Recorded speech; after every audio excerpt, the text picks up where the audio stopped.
thank you for joining me on this wonderful day.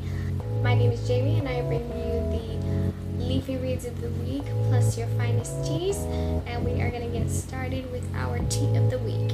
This week it is peppermint tea, so we are going to be talking a little bit about that. And on my last video, we did discover that there are some medications that can be affected by this. And just to let you know, this is for information purposes only. I am not a medical professional, only to bring you the benefits of tea that it can do for you. Without further ado, let us get into the tea of the week. Peppermint tea has the aspects of having antioxidants, and it is a decongestion and anti-inflammatory. So the anti-inflammatory is going to help in your digestion. It helps with your bloating, your abdominal pain, and it helps with symptoms of IBS. The decongestion or the sinus helps with, obviously, your sinus congestion, but it also can help soothe the sore throat. And it can also help with your tension headaches, which I did not know. I'll have to remember that the next time and see if that one actually does work. We shall find that out later. It contains menthol, limonene, and carvone, and those are the components that actually help with stress. That is one of the biggest benefits of drinking peppermint tea, is that it really helps with your stress. And there have been times where the smell alone has helped me calm down a little bit, and that is the other thing that peppermint tea helps with. The aroma alone helps reduce your anxiety. That is why whenever you kind of just smell the peppermint, especially at Christmas, you smell peppermint with all the Christmas trees and everything else. That is mostly why it is known as such a happy time, because there's so much of it around. It's actually decreasing a little bit of our stress and anxiety just by smelling it. I did not know that, and that was actually really interesting to learn. We are going forward with our medications that you cannot take peppermint tea with.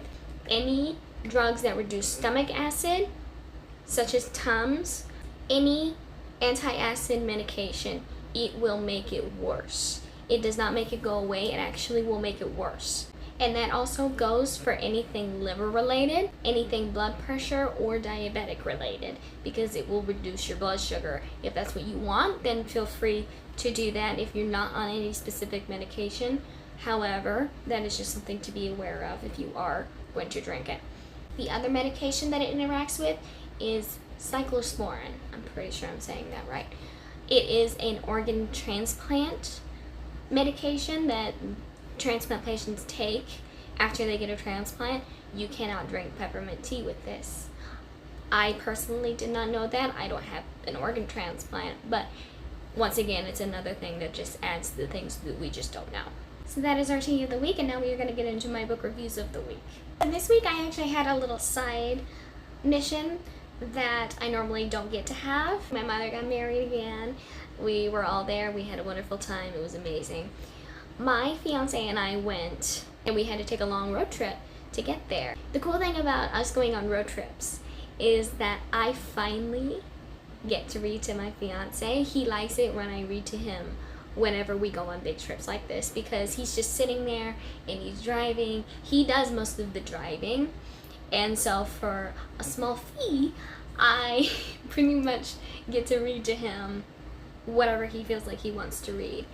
He is in the middle currently of reading the series of unfortunate events, and this last time it was so great seeing all of the faces and the laughs.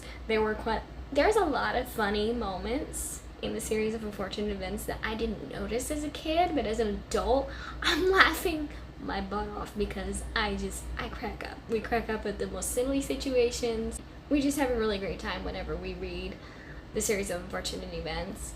It's always a good series to fall back on if you don't know what to get your kids. It's funny, it's adventurous. These kids go through so much. They are so miserable, but at the same time, they're so smart. They're so ingenious. They really are. Very resourceful children. Because I was reading almost all weekend, and because we had a wedding, my voice is really tired, which was why I decided to do the peppermint tea this week, because my throat is so sore. I had a little bit of tea this morning. It did help enough for me to make a video. Definitely gonna have to take another one right after I end this video to make it better. So this was our very first pick of the week. Like I said, it's not the first time I've read it, but it is my fiance's first time reading the series. He loved it. He laughed. He got angry. It's fun seeing his reactions. Hopefully we'll get to the 7th book on our vacation. I really hope we do. And I really hope we finish at least 1 to 2 books over our vacation, because I love the series so much. It's a good children's series. Starting off with our very first book of the week is Girl on the Train. I've had this book on my shelf for a very, very long time. I've heard so much about it. I've seen it in libraries all over the place. And I finally decided, you know what? I figured out it's a murder mystery. Murder mystery is my scope of books that I do like to enjoy more. I do enjoy murder mysteries a lot more than any other genre besides young adult dystopian. So as soon as I discovered that, I was like, I gotta read it. There ain't no, I can't wait anymore. And it was the E-Man my pick. I'm like, yes. Okay. Rachel takes the same commuter train every single morning and night. Every day she rattles down the track, flashes past a stretch of cozy suburban homes, and stops at the signal that allows her to daily watch the same couple breakfasting on their deck. She's even started to feel like she knows them. Jess and Jason, she calls them. Their life, as she sees it, is perfect, not unlike the life she recently lost. Until today. And then she sees something shocking. It's only a minute until the train moves on, but it's enough. Now everything has changed. Unable to keep it to herself, Rachel goes to the police. But is she really unreliable, as she says? Soon, she deeply entangled not only in the investigation, but in the lives of everyone involved, has she done more harm than good. I was very intrigued to see how this was, like, what happened. So I read the book. So Paula Hawkins, I actually really enjoyed reading.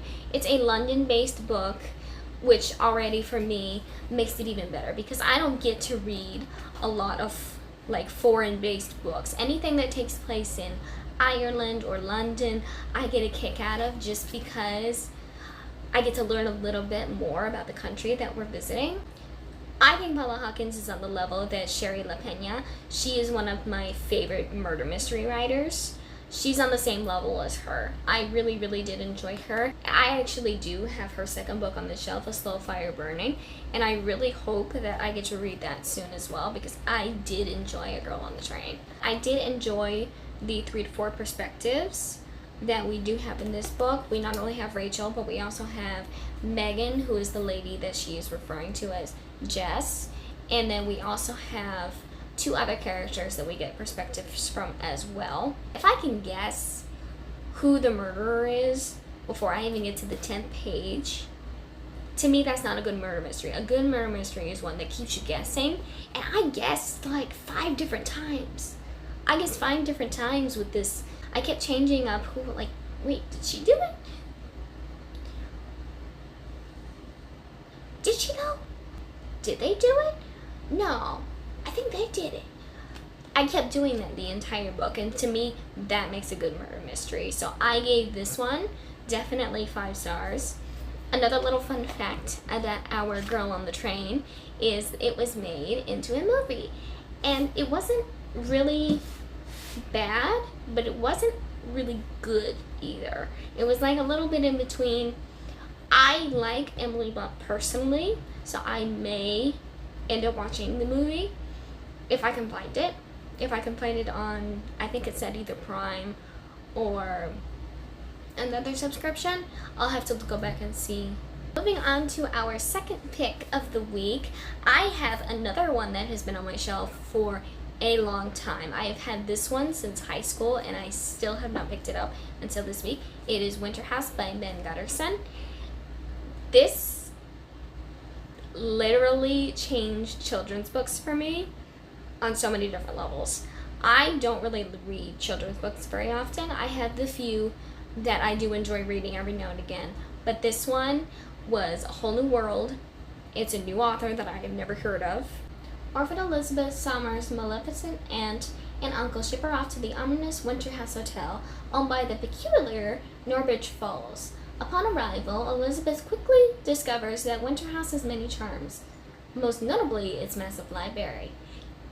That was another thing that really caught my eye in this book, was the library was described exactly how I would want mine. It's not long before she locates a magical book full of puzzles that will unlock a mystery involving Norbridge and his sinister family. But the deeper she delves into the hotel's secrets, the more Elizabeth starts to realize that she is somehow connected to the Winterhouse. As fate would have it, Elizabeth is the only person who can break the hotel's curse and solve the mystery. But will it be at cost of losing the people she has come to care for, even Winterhouse itself? It's mystery and adventure and a beautiful writing combining to an exciting debut, richly set in a hotel full of secrets. And this, to me, was a whole different level. Watching Holes and Bridge to Terabithia growing up, and then reading the books later on in life, I was actually severely disappointed because it didn't have a lot of detail to it. It's kind of like the movie filled in all those details. That is one thing that I definitely got from this book that I did enjoy, was so many details that you knew exactly what was going on, you knew why they were doing something, got the details of the Winterhouse Hotel, like through the whole book. Even the book shows how much detail goes into this. This is actually a trilogy, and I did not know that. So now I am on the hunt for the rest of these. This, like I said, has been on my shelf forever, so I never wanted to pick it up. But now, I feel like I'm so far behind on life. I feel like I'm so far behind on life on this book. I listened to the audiobook version of this. It was really, really awesome. I listened to it on Audible. I have the sun shining in my face. How rude. Because now I have a window pane in my face. So I definitely gave this one 5 stars. It 100% earned it. Next up is our Grapes of Wrath. Once again, this book was way too big for me to bring out because it's a big collection of John Steinbeck. It literally was like, I'd have to turn the page and like hold this big book like this if I wanted to read it. So I ended up reading the audiobook version. About a story of a family living in Oklahoma. They live on a farm. They pretty much have been taking care of it for a very long time. I'm gonna move out of my sunlight. Sun blinding me. So Tom and his family, they're stricken with hard times. Everyone is having a hard time just surviving. So they decide to move to California. They're asking for people from all over the country to go to California to actually help them with certain tasks that farmers would know how to do. I believe it was orange picking or something related to that. So everyone's like, let's pack up and go. It's a very hard journey. Everyone is in the process of making it, and they are stricken with so much misfortune throughout this whole story. So I did end up giving this 4 stars, and I really did enjoy the story. I really, really did. But part of me was like, I wanted more. Some people say it's a long story, but because I did the audiobook version, I was able to read it a lot quicker. It just ended like there should have been more. There was really no resolve to it. It kind of just ended. I feel like it could have gone on a little bit more. I would have gotten a lot more enjoyment if I'd have known like how everybody had ended up or settled in, or even where they had their final moments. It kind of just ended in the middle of the part. So that's one of the reasons why I gave it a 4 stars, is because I could have been a lot longer. But overall, it was a really good story.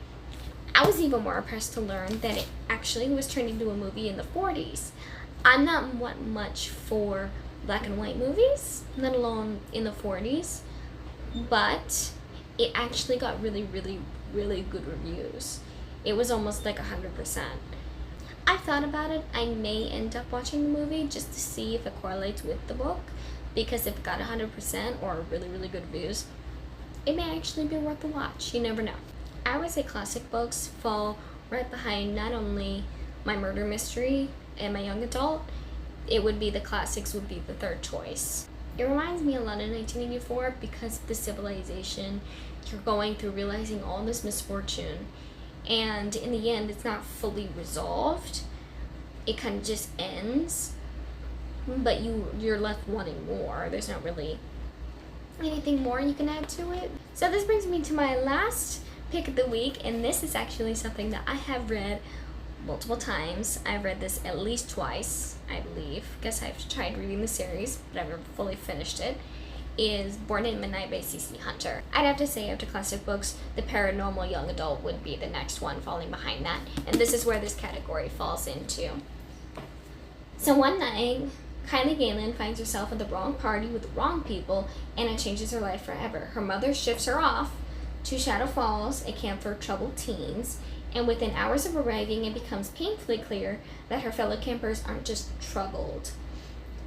Here at Shadow Falls, vampires, werewolves, shapeshifters, witches, and fairies train side by side, learning to harness their powers, control their magic, and live in a normal world. This is pretty much like a teenage camp for paranormals. That's one of the things that answered a lot of questions for me, is like, how do you go from a child in a human world into an adult in the human world, and you're a paranormal?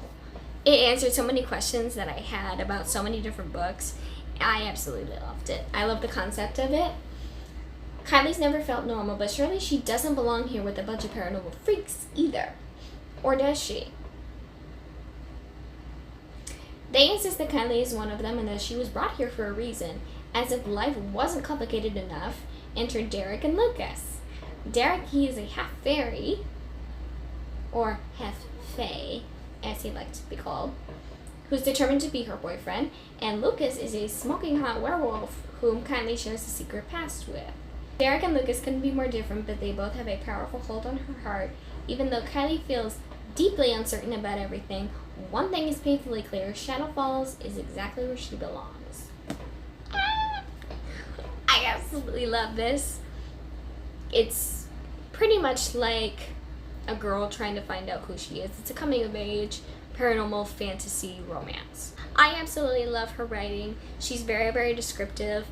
I love the love triangle that's going on. I'm not really interested in the love triangle very much because the story itself is so good, and the way it describes the people that she meets and the characters we get to meet, I'm more interested in them than I am the love triangle. The love triangle is kind of just to add the romance into it, but I actually love the story more than I do this. And it's actually quite extensive series. I only have up until book 3. I've only read up till book 2, but I still keep reading the first one because I love it so much. Kylie, I am gonna say, is one of those teenagers where you just cringe because you're like, you are so stupid. She's thinking about herself. She's being a little selfish. Thinks her problems are the end of the world.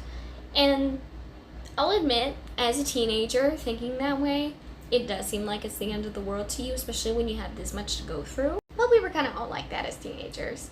We just think everything's about ourselves. We were all like that as teenagers, to be honest.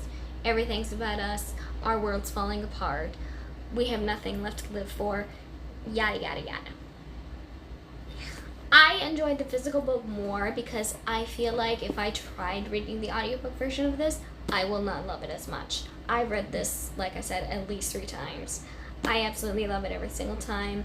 I kind of just ignore Kylie's banter as a teenager, like I said, because the story is so strong. The storyline itself could go on and on and on and on, in my opinion.